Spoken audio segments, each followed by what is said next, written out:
അയാൾ പിന്നെ ചാടി ഇടിക്കുന്ന ഒരു ക്യാരക്ടറാണ്. അങ്ങനെയും ഒരു കാര്യം പറഞ്ഞു. ഷൂട്ടിന്റെ ഇടയിൽ ഒരു സമയത്ത് ബേസിലായിട്ടുള്ള കോമ്പിനേഷന്റെ സമയത്ത് പറഞ്ഞു നീ പൊട്ടെന്ന് വിളിച്ചോളാൻ പറഞ്ഞോട്.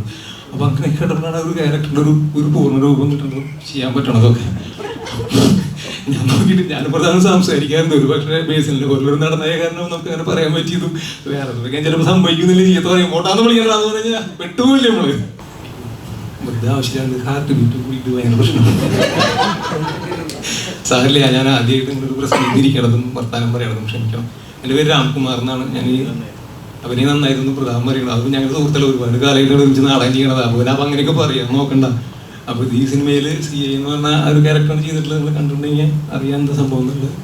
കുറേ കാലമായിട്ട് നാടകങ്ങൾ ചെയ്യുന്ന ആളാണ്. അങ്ങനെ ഷോർട്ട് ഫിലിമുകൾ ചെയ്തു. അങ്ങനെ ശ്രീരാജ് ചെയ്ത ആ തൂമ്പ എന്ന് പറഞ്ഞ ഷോർട്ട് ഫിലിമിൽ അഭിനയിക്കാൻ പറ്റി. അങ്ങനെ പ്രതാപൻ കാസ്റ്റ് ചെയ്തു നീ പറഞ്ഞു വരണേ. അതെ, പ്രതാപൻ കാസ്റ്റിംഗ് ഡയറക്ടറാണ്, അത് പറയണം, ആണ് ആള് കാര്യം. അപ്പൊ അവൻ കാസ്റ്റ് ചെയ്ത കാരണം എനിക്ക് അഭിനയിക്കാൻ പറ്റി എന്നൊക്കെയാണ് ഈ പറഞ്ഞു വരുന്നത്. ഞാൻ നന്നാവണത് അവൻ കാരനാണെന്നാണ് അവൻ ഉദ്ദേശിക്കുന്നത് കേട്ടാ. അതൊന്നും അല്ല കാര്യം പോട്ടെ.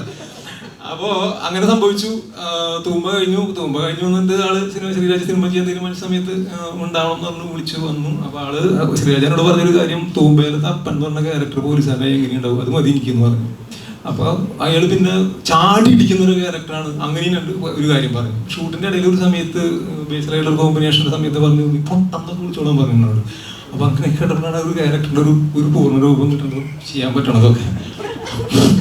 ഞാൻ നോക്കിയിട്ട് ഞാൻ പ്രധാനം സംസാരിക്കാറുണ്ട്. ഒരു പക്ഷേ ബേസിലിന്റെ കൊല്ലൊരു നടന്നായ കാരണം നമുക്ക് അങ്ങനെ പറയാൻ പറ്റിയതും വേറെ ചിലപ്പോൾ സംഭവിക്കുന്നില്ല. ചീത്ത പറയും പോട്ടാന്ന് വിളിക്കണ്ടെന്ന് പറഞ്ഞാൽ പെട്ടുപോയില്ലേ നമ്മള്. അപ്പൊ അങ്ങനെ സംഭവിച്ചു. സിനിമ നന്നായി വന്നു എന്നാണ് പ്രതീക്ഷിക്കണേ. എല്ലാവരും സിനിമ കാണണം, പ്രോത്സാഹിപ്പിക്കണം. നന്ദി, സന്തോഷം. സന്തോഷം. എൻ്റെ പേര് പ്രതാപൻ എന്നാണ്. ഇവരുടെ പേര് രാജൻ, രാംകുമാർ, ജോസഫ്, ഇതൊക്കെ ഞങ്ങൾ ഒരുമിച്ച് നാടകം ചെയ്തിട്ടുള്ള മണി, ഇതൊക്കെ ഞങ്ങൾ തൃശ്ശൂരുള്ള നാടക പ്രവർത്തകരും ഒക്കെയാണ്. ഞാൻ ഈ സിനിമയിലേക്ക് വന്നത് ഈ സിനിമയുടെ ചീഫ് അസോസിയേറ്റ് ഉണ്ട് എബ്രു സൈമൺ. വളരെ കാലമായിട്ടുള്ള എൻ്റെ ഒരു സുഹൃത്താണ്. അപ്പോൾ ശ്രീരാജ് ഇതിൻ്റെ ഉള്ളിൽ കയറിക്കില്ല അല്ലേ. ശ്രീരാജ് കഴിഞ്ഞ പടം, അതായത് ഷോർട്ട് ഫിലിം തൂമ്പ ചെയ്യുന്ന നേരത്ത് എബ്രു ശ്രീരാജിനെ കൊണ്ട് എൻ്റെ ഭാര്യ വീട്ടിലേക്ക് വരെയും എന്നോട് നമുക്ക് ഇങ്ങനെ ഒരു പടം ഉണ്ട്, അതിൻ്റെ കാസ്റ്റിംഗ് നോക്കണം എന്ന് പറഞ്ഞ്. ആകെ 5 പേരുള്ളൂ തൂമ്പയില്. രാമൻ്റെ ഭാര്യയും പിന്നെ 2 ചെറിയ കുട്ടികളും. അങ്ങനെ അപ്പൊ ഞാനത് വളരെ ഗൗരവമായിട്ടാണ് ഞാൻ ആ കാസ്റ്റിങ്ങിനെ കണ്ടത്. എനിക്കത് ഭയങ്കര ഇഷ്ടമായി തോന്നി. 5 പേരെ കാസ്റ്റ് ചെയ്യാന്ന് പറയുന്നത് ഭയങ്കര ടാസ്ക് ആയിട്ട് തോന്നി. ഞാൻ നന്നായി കാസ്റ്റ് ചെയ്യുന്ന വിചാരിക്കുന്നത്. അങ്ങനെയൊക്കെയാണ് രാമൻ വന്നത്. നേരത്തെ ഞങ്ങളൊരു 25 വർഷമായിട്ട് നാടകത്തിൽ അഭിനയിക്കുന്നുണ്ട. ഞങ്ങൾ ഭയങ്കര ജോഡിയായിട്ട് പലപ്പോഴും അളിയൻ, അച്ഛൻ, അമ്മ, മകൻ അങ്ങനെയൊക്കെ ഇട്ട് ധാരാളം നിങ്ങൾ നാടകം ചെയ്തിട്ടുണ്ട്. അങ്ങനെയാണ് ശ്രീരാജായിട്ട് സൗഹൃദത്തിലാവുന്നതും. ശ്രീരാജ് ഈ പടത്തിനെ കുറിച്ച് പറഞ്ഞത് എന്നോട് ആദ്യം ശ്രീരാജ് സ്ക്രിപ്റ്റ് കാണിച്ചിട്ടുണ്ടായിരുന്നു. എന്നോട് പറഞ്ഞു നിനക്ക് പ്രതാപനെ ഇഷ്ടമുള്ളത് ചെയ്തതെന്ന് പറഞ്ഞതിൽ ഞാൻ നോക്കിയപ്പോ ഇഷ്ടംപോലെ കള്ളുപിടിക്കന്മാരല്ലേ. ഞാൻ പറഞ്ഞു ഞാൻ കൊള്ളുപിടിക്കാമെന്ന് പറഞ്ഞു. അത് ശ്രീരാജ് സമ്മതിച്ചില്ല. ശ്രീരാജ് പറഞ്ഞു അത് ആരായാലും പ്രതാപനെ തരില്ലേ എന്ന് പറഞ്ഞു. അത് ഇഷ്ടംപോലെ ആൾക്കാർ പ്രതാപനെ കള്ള് ഷാപ്പുകാരനായിട്ടും പെണ്ണുപിടിയനായിട്ടും ചെരുപ്പുത്തിയായിട്ടും തരും. അപ്പം ഇതിൽ നമുക്കത് മാറ്റി പിടിക്കാന്ന് പറഞ്ഞിട്ടുണ്ടെങ്കിൽ ഞാനതിട്ട് വാദിച്ചു. മണിയുടെ അടുത്ത് പോയിട്ടൊക്കെ ശ്രീരാജിന്റെ ഏറ്റവും വലിയ സുഹൃത്താണ് മണിയുടെ അടുത്ത് പോയിട്ട് സങ്കടമൊക്കെ പറഞ്ഞു. ഞാൻ കള്ളുടിയനായിട്ട് ചെയ്തോണ്ടാ നേഴ്സറിയാക്കല്ലെന്ന് പറയടാന്നൊക്കെ പറഞ്ഞിട്ട് ഞാൻ സങ്കടമൊക്കെ പറഞ്ഞു. അപ്പൊ ശ്രീരാജ് പറഞ്ഞല്ല അത് ഇതെന്നെ ചെയ്താൽ മതി എന്ന് പറഞ്ഞു. ഞാൻ കുറച്ച് 1-2 ദിവസത്തേക്ക് ഭയങ്കര ബുദ്ധിമുട്ടുണ്ടായിരുന്നു അത് ചെയ്യാനായിട്ട്. 2 ദിവസം കഴിഞ്ഞപ്പോൾ ഇവരൊക്കെ ഏറ്റവും ഭയങ്കര രസമായി. അത് നമുക്ക് പറ്റും എന്ന് തോന്നിയത്.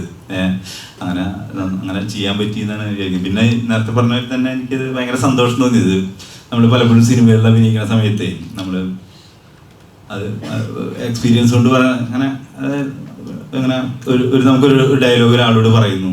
അപ്പോൾ അയാൾക്ക് അത് ഇഷ്ടപ്പെടില്ല. കുറച്ചുകൂടി സ്റ്റാർഡമുള്ള നടനങ്ങളൊക്കെ ഇഷ്ടപ്പെടില്ല.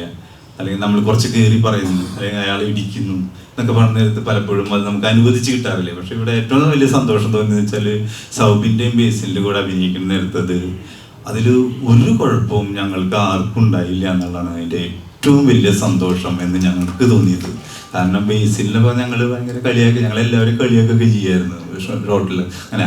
അപ്പൊ ബേസിൽ അലക്ക് പിടിച്ചോ എന്നൊക്കെ പറഞ്ഞിട്ട് ബേസിൽ സൗബിനും അങ്ങനെ തന്നെയായിരുന്നു. അത് ഞങ്ങൾക്ക് ഭയങ്കരമായിട്ട്, അതായത് ഞങ്ങൾക്ക് ഭയങ്കര ഫ്രീ ആയിട്ട് ചെയ്യാൻ പറ്റി എന്നുള്ളത് നിങ്ങളുടെ മുന്നിൽ ഈ ഒരു സിനിമയ്ക്ക് വേണ്ടി പറയുന്നതെന്നല്ല കേട്ടോ അത് സത്യത്തിൽ. അത് അതിൻ്റെ ഏറ്റവും വലിയ സത്യസന്ധമായിട്ട് നമ്മൾ പറയുന്നത്. ഇപ്പം കാരണം മറ്റു പലരും നടന്മാരെടുത്ത് അഭിനയിക്കുന്നത് നമുക്ക് ആ സ്വാതന്ത്ര്യം എന്ന് പറയുന്നത് കിട്ടാറില്ല. ആ ഡയലോഗ് പറയണ്ട, നീ എന്നെ ഇടിക്കണ്ട എന്നൊക്കെ പറഞ്ഞു. ഞാൻ ഇടിക്കുന്ന നേരത്ത് സൗബിൻ്റെ നെഞ്ചിലെ രോമൊക്കെ പോയിന്ന സൗബിൻ രോമം പോയി ചേട്ടാ.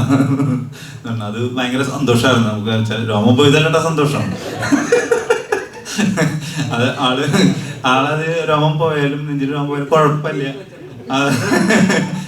കുഴപ്പമില്ല എന്ന് പറയുന്ന ഒരു മൂഡ് നമ്മളെ സംബന്ധിച്ച്, നമ്മളെ പോലത്തെ ഒരു പുതിയ ആളെ സംബന്ധിച്ച് അത് വലിയ നമുക്ക് വേറെ പ്രശ്നങ്ങളൊന്നും ഇല്ലാണ്ട് ചെയ്യാൻ പറ്റുക എന്ന് പറയുന്നത്. ശ്രീരാജ് അങ്ങനെയൊക്കെ തന്നെയായിരുന്നു. അതായത് അയാളുടെ അടുത്ത് എന്ത് ഇംപ്രവൈസ്, സുന്ദരേട്ടൻ പറഞ്ഞാൽ എന്ത് ഇംപ്രവൈസ് ചെയ്യാനും വളരെ സ്വാതന്ത്ര്യമുള്ള ആളാണ്. ചില ഇംപ്രവൈസ് വേണ്ട എന്ന് പറയും, ചിലർ പൊക്കോട്ടെ മുകളിലേക്ക് പൊക്കോട്ടെ എന്ന് പറഞ്ഞാൽ അങ്ങനെ വലിയ സ്വാതന്ത്ര്യം തരുന്ന ഒരു യൂണിറ്റ് ആയിരുന്നു. അതുപോലെ തന്നെ അൻവർ റഷീദ് എന്ന് പറഞ്ഞാൽ നമുക്ക് ഭയങ്കര പേടിയായിരുന്നു. കാരണം അത്രയും സീനിയർ ആയിട്ടുള്ള ഒരു പ്രൊഡ്യൂസറാണ്, അത്രയും സീനിയർ ആയിട്ടുള്ള ഡയറക്ടറായിരുന്നു. പക്ഷെ അയാൾ അവിടെ ഉണ്ട് എന്നുള്ളൊരു സാന്നിധ്യം അയാള് ബോധ്യപ്പെടുത്തിയിരുന്നില്ല എന്നുള്ളതാണ്. കാരണം അയാളെ പോലത്തെ ഒരു പ്രൊഡ്യൂസറും ഇല്ല എങ്ങനെ അഭിനയിക്കുക, ഡയറക്ടറും ഇല്ല എങ്ങനെ അഭിനയിക്കുക എന്നുള്ള വലിയ ചിന്ത ഉണ്ടായിരുന്നു വീട്ടിൽ നിന്ന് ഇറങ്ങുമ്പോൾ. പക്ഷെ അയാൾ ഭയങ്കര ഇൻവിസിബിളായിട്ട് നിൽക്കുമായിരുന്നു ആ ലൊക്കേഷനിൽ. അത് വല്ലാത്തൊരു സ്വാതന്ത്ര്യം. അത് ഇൻവിസിബിളായിട്ട് നിൽക്കുകയും ചെയ്യും. അയാൾ ഒരു കാര്യം നന്നായി ചെയ്ത് കഴിഞ്ഞാൽ ആ മനുഷ്യൻ ചിരിക്കുകയൊക്കെ ചെയ്യും. അപ്പൊ നമുക്ക് വല്ലാത്ത സ്വാതന്ത്ര്യം തരും. അത് മോശമായി മോശമായാലും ചിലപ്പോൾ ചിരിക്കും. അത് വലിയ സ്വാതന്ത്ര്യം ഒരു നടനെ സംബന്ധിച്ചത്. വലിയൊരു കുറച്ചും കൂടി നന്നായി ചെയ്യുക എന്നൊരു സ്ഥലത്തേക്ക് വരുമായിരുന്നു. അപ്പൊ ഇത്രയും പറഞ്ഞുകൊണ്ട് ഞാൻ ശബരീഷ് വർമ്മയ്ക്ക്